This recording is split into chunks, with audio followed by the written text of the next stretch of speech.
welcome back. So in this tutorial we're going to be talking about tracing and cutting out your fabric using the pattern pieces that you had made previously. So you should have already prepared your fabric. So if you wanted to pre-wash it, you should have pre-washed it, and you should also have ironed it out very, very thoroughly. I have some scrap paper here that, well, not scrap paper, some scrap fabric here that I'm going to be doing examples on, and I've attacked it briefly with the iron, but you obviously want to be a little bit more thorough. Okay, so let's start with tracing. So what you have here, you have your pattern piece that you've already prepared, and you also have your fabric. So you're going to lay down your pattern piece onto the fabric, and you can pin it in place, or you can use any sort of temporary adhesive if you want to, or you can just hold it down flat if you want, if you have a steady hand and you don't think it's going to shift around. And then what you're going to do is you're going to use something to trace around the pattern piece so that you have the very precise shape that you need. So what you can use for this tracing, I've used pencils. It's been appropriate for me if it marks well on the fabric I'm using. I've also used this marker here. I've showed you this in previous tutorials, and I'll show you how it works. It's actually erasable, so you can make any sort of mark on it like this. And over the course of a few hours or a few days, it will fade on its own. If you're in a hurry though, then just use the back side of this, and it has an eraser. Look at that magic. Always make sure that you do a spot test before using this on your fabric though, because there is the off chance of it not being able to come out later on. So yeah, that's that. You can also use tailor's chalk. I don't have tailor's chalk because I'm cheap. And you can also use chalk paper and a tracing wheel. So let me show you how that works. Alright guys, so I hope you can see this. This is actually the second time I'm recording the first part here because I forgot to mention something important beforehand. I have my scrap fabric here. You're obviously going to be using something a little bit more sturdy for your corset fabric, but nevertheless, even if you have the tightest woven fabric in the world, it is still going to have some stretch. I had mentioned that before. It's going to have some ease to it, especially along the bias. What the bias is a 45-degree angle. So you can see if I pull on it this way, it stretches readily. If I pull on it lengthwise though, it will not stretch quite so readily. So what this means is you want to align your pattern pieces along the grain here. And the easiest way to do that is to align it along the selvage. What the selvage is, it's this already cut lengthwise side here. So I'm going to take my pattern piece, and on my pattern piece I actually had marked lengthwise where the grain should lie.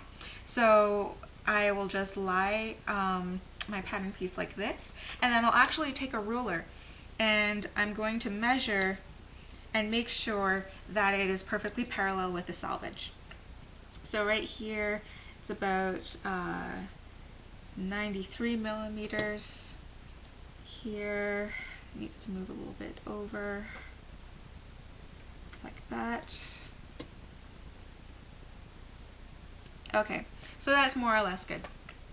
And once you have it perfectly on grain, you're going to pin it or use some sort of adhesive to make sure it doesn't shift around. Next, what you're going to do is you're going to take your chalk paper. So here's the chalk paper, and the more colored side is the side with the chalk, and you want that facing your fabric, because if you have the non-chalk side facing your fabric, nothing's going to mark. So put this on top here, and make sure that the side that you're marking is the wrong side of your fabric, because even if the chalk is able to rub out, you still don't want to run the risk of marking up the good side of your fabric, which is going to be, you know, presented to the world. So just make sure you're always marking the wrong side of your fabric. And now what you're going to do, you're going to take your tracing wheel and you're going to trace all around it. So this is a double tracing wheel. What I like about it is it marks the sewing line and the cutting line at the same time. For simplicity's sake, I'm just going to take out one wheel. And I'm just going to trace very carefully around the edge, just making the wheel roll right along the edge here trying to make sure nothing shifts around.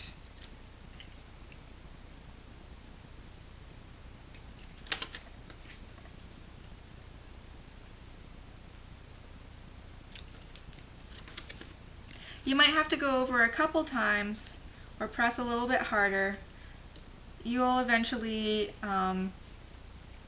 find the best way for you.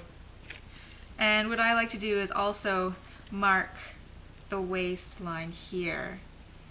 Make sure you're doing this on the wrong side of your fabric though, so it doesn't show later on. And I'm not sure if you're able to see that, but you can see a very faint and thin, precise outline of your pattern piece right there. So that's how it works. So now let's talk about seam allowance. What seam allowance is, it's a little bit of fabric that's left between the sewing line and the edge of your fabric where you cut. And what that is for, it gives the threads enough fabric to grip when you're sewing it together so it doesn't pull out. And also, if you need to make any adjustments in your garments, then you'll be able to let it out and you'll still have enough fabric left. So all my pattern pieces for the corset, they are marking the sewing line, not the cutting line. And this is important because you want to be extremely precise with your sewing lines. So when I'm tracing this on the fabric, I don't have my seam allowance, but what I like to do is use the double wheeled tracer and also use the chalk paper. And the inner wheel is going to be on the tracing line I had just done, and the outer wheel is going to mark my cutting line here. So what I'm going to get is a very regular seam allowance of, I think this is 3/4 of an inch it's set to right now.